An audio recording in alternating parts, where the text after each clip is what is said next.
Welcome to Founders Future, a podcast powered by Closers.io, where we dive into the journeys of innovative entrepreneurs and explore the road ahead of them and their companies. I'm your host, Olivia Salmons, and in each episode, we'll uncover the stories behind impactful ventures, the challenges faced along the way, and the strategies driving their future growth. Today, I'm very excited to be joined by Trish Perry, founder of Harmonize Coaching. Trish works with organizations and leadership teams to help them create alignment, strengthen culture, and improve their team communication and perform. Her work focuses on something that impacts every business, people, and how aligning leadership and culture can unlock growth and performance. Trish, welcome to Founders Future. Thank you so much for joining me today. Well, thank you for having me. I really appreciate it. I appreciate you being here, and it's such a pleasure to be speaking with you. And Trish, I'm very excited to dive in and learn a little bit more about your journey. We were chatting a little bit beforehand. So with all of my guests, I do actually like to start at the beginning. So if you don't mind briefly taking me back to what it was you was doing before you started up Harmonize Coaching, and then from there, what was the motivation behind it? So I'm actually going to start with my book because of the title. So it's called Real, Raw, and Relatable, Corporate Badass Mom to Zen Mom. Mm-hmm. So my son said to me at breakfast one day, he's like, I'm really lucky I've had two moms. And I was like, no, I guarantee you've only had one. And he said, no, you don't understand. When I was growing up, you were a corporate badass mom. Remember high school? And high school was just like one big fight because I tried to control everything. And he said, and then you got cancer, you quit corporate, Aunt Betsy got cancer and died, and you became a coach. And now you're a Zen mom. I'm like, still don't get it. What is a Zen mom? He said, you talk with me, not at me. Wow. So that was a very short way of telling you that I was a corporate leader for Target for 20 years, and then other organizations, and I was diagnosed with breast cancer, and I had a double mastectomy. And when I got back 6 weeks later, my boss said to me, "Well, it must have been really nice to have 6 weeks off and do nothing but watch TV and read books." And I was like, "Okay, this is going to be interesting." And so then a whole degree of adversities happened, which I won't go into. But the last was that 6 months later, I was having surgery, and 5 days before, I got a call that my sister was in emergency surgery for stage 4 malignant melanoma. So I had my surgery, went back to be with her, and she died 7 weeks later. And I planned on going back to corporate. I took a year off to do some critical caregiving to my father, et cetera.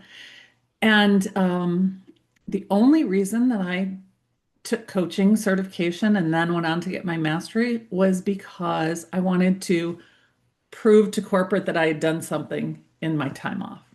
And it was while I was coaching that I realized that there were other people in corporate, just in life, that were going through different challenges, but still adversity in their careers. And I decided to follow the calling instead of driving through to my corporate career. So I became a coach.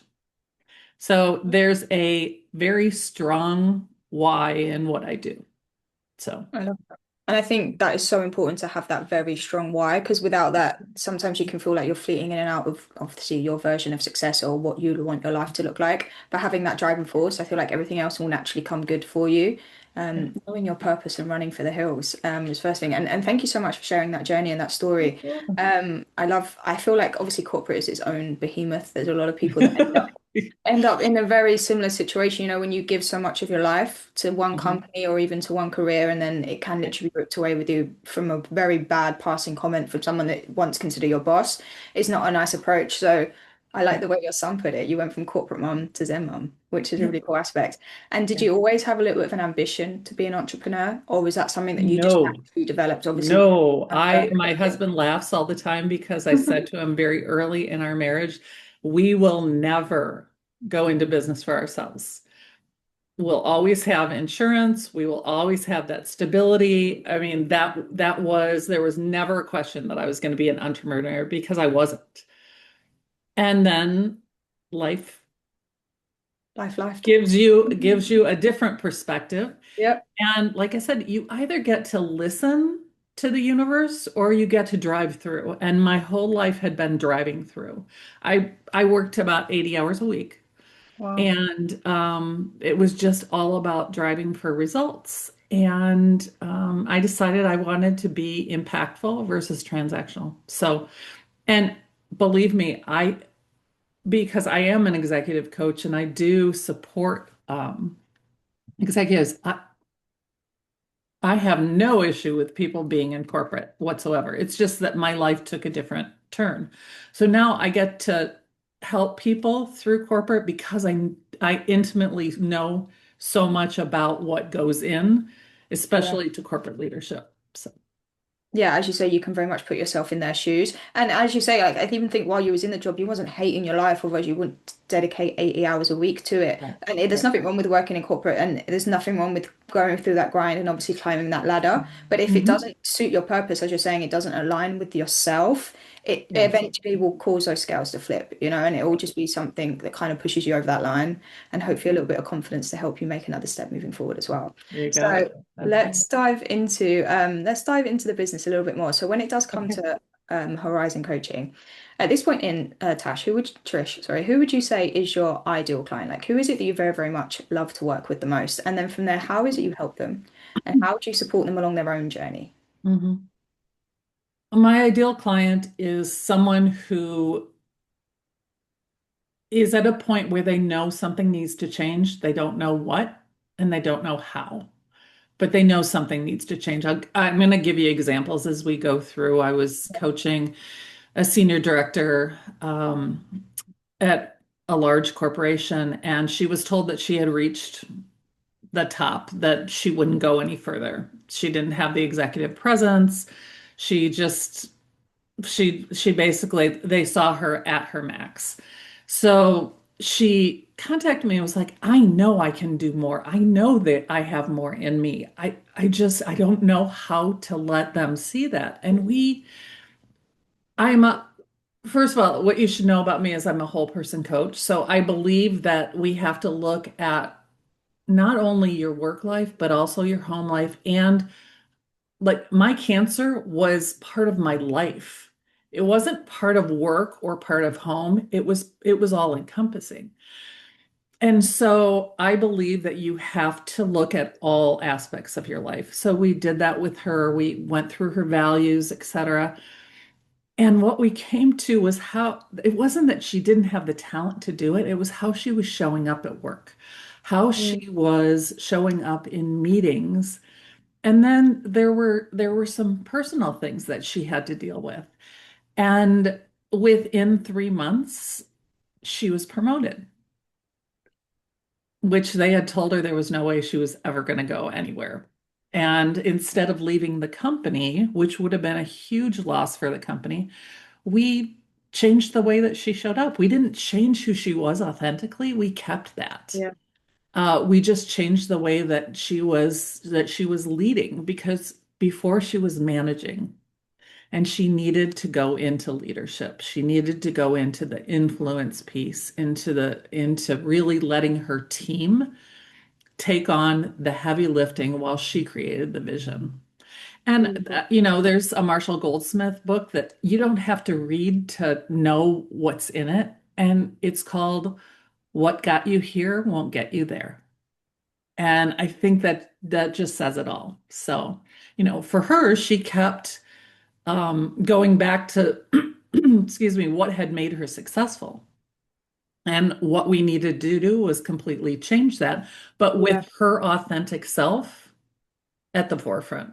So we didn't change her to be like anyone else. We didn't change her to follow the way that other people were going. We created it that executive presence and that leadership from her authentically. So Yeah. I love that. So yeah, as you're saying, it's very much looking at a 360 picture, as you say, taking everything into Mhm. consideration. And then it sounds like you're just very much realigning themselves with where they need to be going. And the problem with leadership is people are often thrown into that role. They're not necessarily good at it. It doesn't come naturally to everybody. So having that guidance and that support of how you can, as you say, separate yourself from micromanaging and turn into that leader, into that, even a coaching aspect comes into play when you are in that leadership roles. So it's just finding that nice balance and how it suits every individualized person, no matter how good they are at their job. That is another skill they have to kind of add on top and make it ease and comfortable. And I feel like I hope you work with, but I'm assuming you work with both men and women. But I know sometimes with Absolutely. women, that imposter syndrome tends to sneak into their mind a little bit more, a little more easier than what it does with men. So just that added support is a really cool aspect. Now, Trish, what is it like to work with you? Because I know we were speaking beforehand, and you very much lean on that neuroscience side of things as well. So, Yeah. like, what is your approach or what is your style when you are working with your clients? So as I said, as you mentioned, my coaching is based in neuroscience. I believe in understanding how the brain works to be able to make changes. So basically what coaching is creating new neurons and creating new neural pathways because our brain's primary, and people never believe this, but our brain's primary job is to save energy. And the way the brain saves energy is by taking the path of least resistance. So it takes the neural pathways that are strong. And if you're a micromanager, it's hard to break that unless you really know what's going on and you know you need to build this new neural pathway. And we we do that. We work together for 6 months, and by that time, it's more of a habit than anything Yeah. else. Um, I lost track of the second part of your question.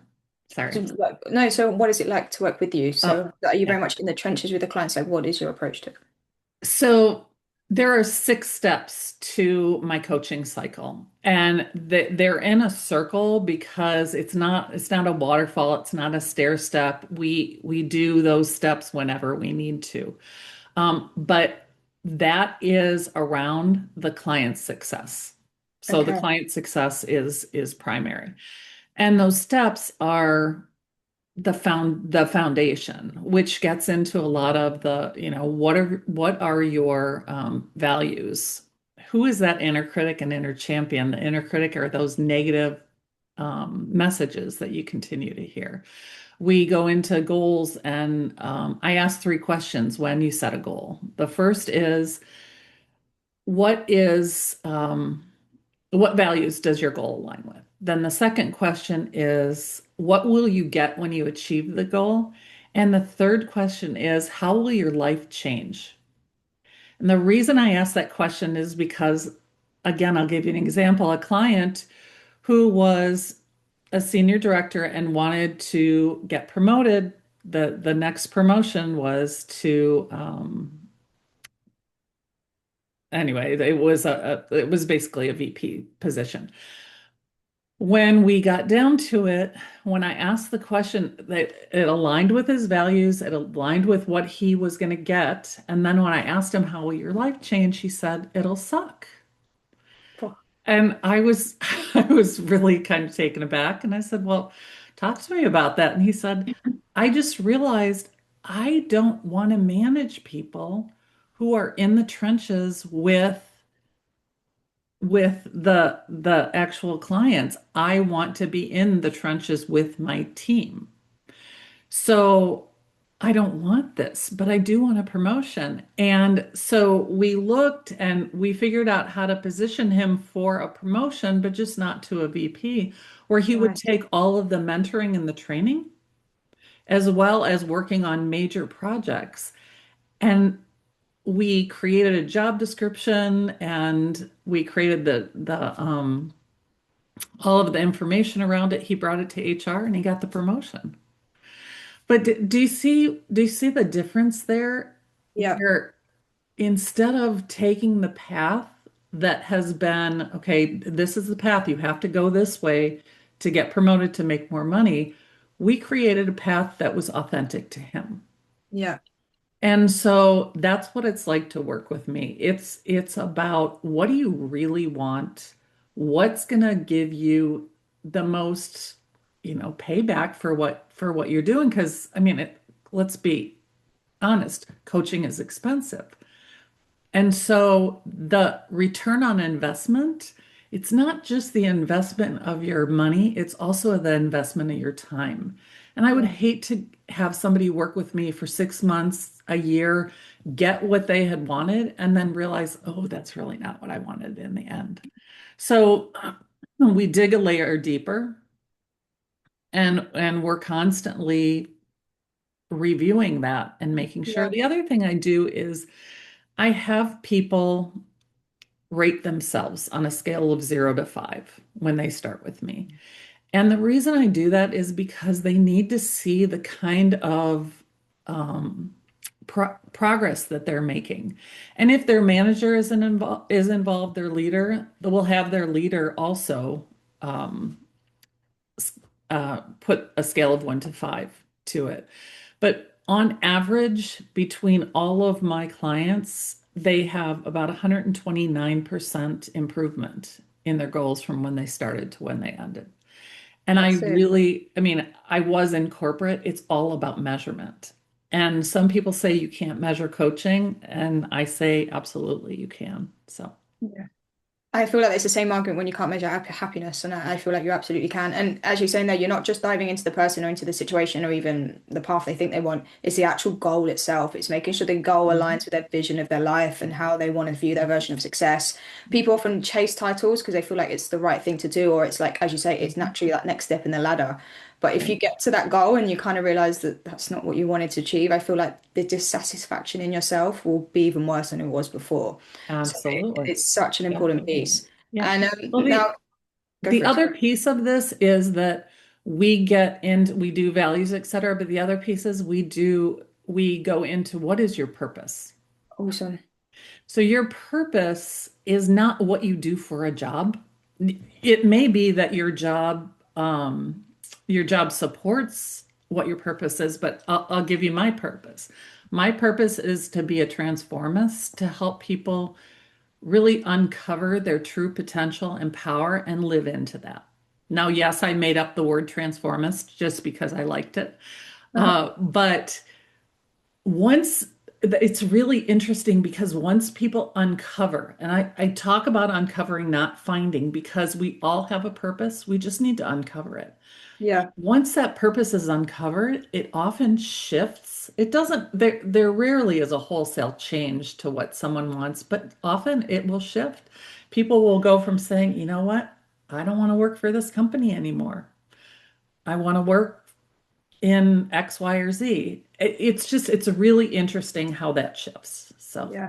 No, I can imagine. And it's something that's very much easier said than done. Like most, I think if someone mhm, asked me like what is your purpose? What do you want to do? I don't think I'd be able to answer that question because yeah. it is naturally, it's something, it's so many outside influences that go into your habitual being. I don't know if that's a word, I've just made that up. Mhm. But That's that okay. I drives made up transformist. You can make that up that. that drives you forward. But yeah, sometimes it's that outside influence that provokes those questions for yourself that really helps you unlock your own mindset. And as I say, it's very much easier said than done. And all Right. with this kind of transformation work or even executive coaching, it's a very busy world at the moment. There's a lot of people kind of fighting for their own attention. So when it comes to like acquiring your customers, what are you finding Mhm. most effective at the moment in just like finding those right people to work with? Absolutely. So I do a couple of things. My first actual coaching gig outside of getting private clients was working with the University of Minnesota Nice. and working with the Office of the Disability Resource Center. So that's where employees come who have physical disabilities, and then diagnosed depression, anxiety, and neurodivergence. So I don't work with the physical disability piece, but I do work with the neurodivergence, the anxiety, and the depression. So that has become a specialty of mine. And the really interesting thing about that is that for ADHD, the adult diagnosis has gone up by 60% in the past few years. And for autism, it's gone up like 235%. It's Wow. Don't amazing. know that. Yeah. So people are getting diagnosed later in life than when they were children. So right now, 1 in 5 employees are neurodivergent. I, I imagine it will be 2 in 5 within Yeah. a few years with the rates that the diagnoses are going. And it's not that it's a trend to be neurodivergent. It's that uh, parents didn't want their children to be labeled, so they never had them diagnosed. And now it has become an issue. And so parents are having their children diagnosed. And when they're having their children diagnosed, they're saying, oh my gosh, that's me. And so then they're getting diagnosed. So it's really interesting how that's working. But so the University of Minnesota was my first, and then I really started to work with uh, companies that provide coaching to different organizations. So the Beautiful. organizations sign up with them, and then I contract with those Nice. organizations. So so that's the piece there, but that is very relational. So keeping those relationships with the people who book the coaching is really important. Yeah. And then the second piece that's really important is my private coaching, but I don't like to be sold to, and I'm not going to sell myself to people. So what I do is um I have a newsletter that I send out every week to a list, and people are welcome to join that. I post that on LinkedIn. I post 3 times a week on LinkedIn. And I also do a lot of speaking. And when Nice. I'm speaking, one of the things I talk to people about is if you want to talk more about this, please set up 30 minutes. And that is how, between that and referrals, is how I get most of my private clients. So I don't use the typical funnels or any of that. I really believe that coaching is relational and the fit is so important. And I Yeah. want people to experience me before they say, yes, I want you as a coach. Yeah, I Does like that that. So make you're sense? very, yeah, 100%. So you're very intentional with those relationships you are building, there's Mhm. connections on top of that. I think speaking is a great way to do so. Naturally, you'll know this, like people get a lot of energy and vibrations just from hearing your Mhm. voice. Yeah, So it's absolutely. so nice that you can share that. And then obviously the journey you are taking, the transformative journey you're taking people on is a lot of work, and it's a lot of getting to know somebody on a very personal level as well. So naturally, I feel that trust has to be there on both sides. And even for yourself, like making sure they're a right fit for you. You can't help everybody in the world. So as you say, building on top Absolutely. of that and just connecting with as many organizations as possible. It's a really great kind of approach into it moving forward. And Trish, we've kind of rushed through time a little bit, but I feel like we've been Okay. chatting for hours, but I do have one final question to ask Yeah. you. So if you could go back in time to a younger self and you could only leave yourself with one piece of advice moving forward, something you know now, but that you didn't know back then, what would you say to yourself? I would tell myself to pay attention to my gut, that life will unfold and there's so much more than just what's in front of you right now. And to listen to your gut because that's what I did not do. I Yeah. just kept driving forward thinking this was the only route, and it's not the only route. So True. I think I refer to them as my spidey senses, which is absolutely, profile. absolutely, absolutely. But Trish, it was so lovely to meet you. Thank you so much for Thank joining me you. today and for sharing your incredible journey and insight with us. Where can our Absolutely. listeners reach out best to work with you or connect with you if they would like to do so? So my website is harmonizeu.com, and the U is the letter U. Cool. And so you can find all my information there. My email address is trish.perry@harmonize the letter U.com.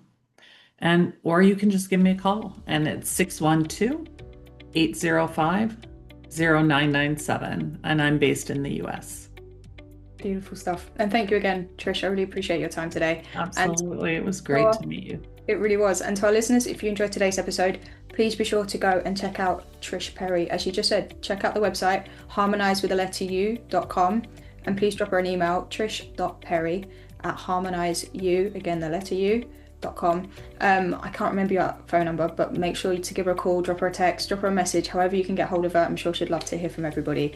And do not forget to subscribe to Founders Future via wherever you listen to your favourite podcasts. And if you are a business owner, specifically a coach, consultant or agency owner, and you're really looking to scale your business and you want to enhance your sales and marketing efforts, visit closers.io to hop on a call with one of our team and discover how we went from $0 to $30 million per year in less than 3 years. But until then, keep on climbing, and we will see you on the next one.